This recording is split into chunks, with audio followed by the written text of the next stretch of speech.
அஸ்ஸலாமு அலைக்கும்.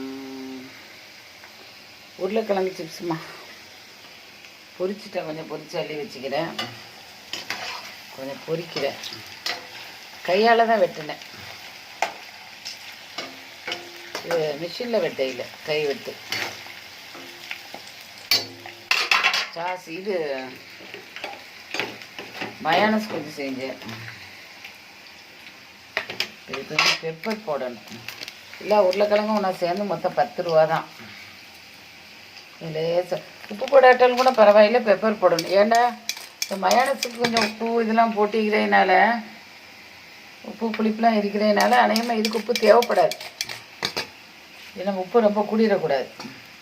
இப்போ பசிக்கு ருசியாகிக்கும். ரெண்டு காட்டுறேன். உப்பு தேவையில்லை.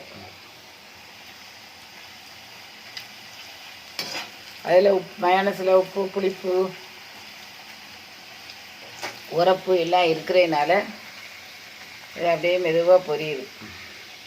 கொஞ்சம் காய வச்சு பொரியணுங்கன்னா இப்போ நான் உடனே சீவி உடனே பொரிச்சிட்டேன்.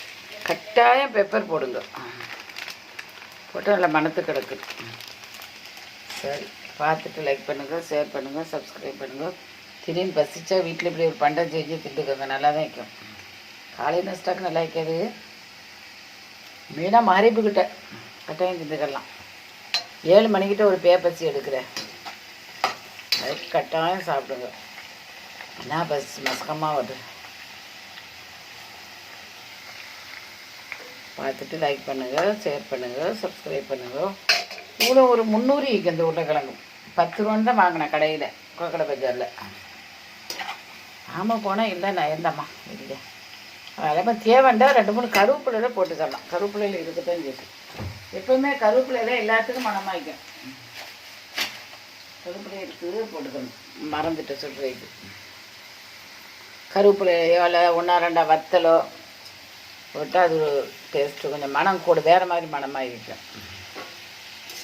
அது போட்டுக்கலாம். நான் போடையில் நீங்கள் தேவைண்டா போட்டுக்கோங்க. லைக் பண்ணுங்கள், ஷேர் பண்ணுங்கள், சப்ஸ்கிரைப் பண்ணுங்கள். அஸ்ஸலாமு அலைக்கும்.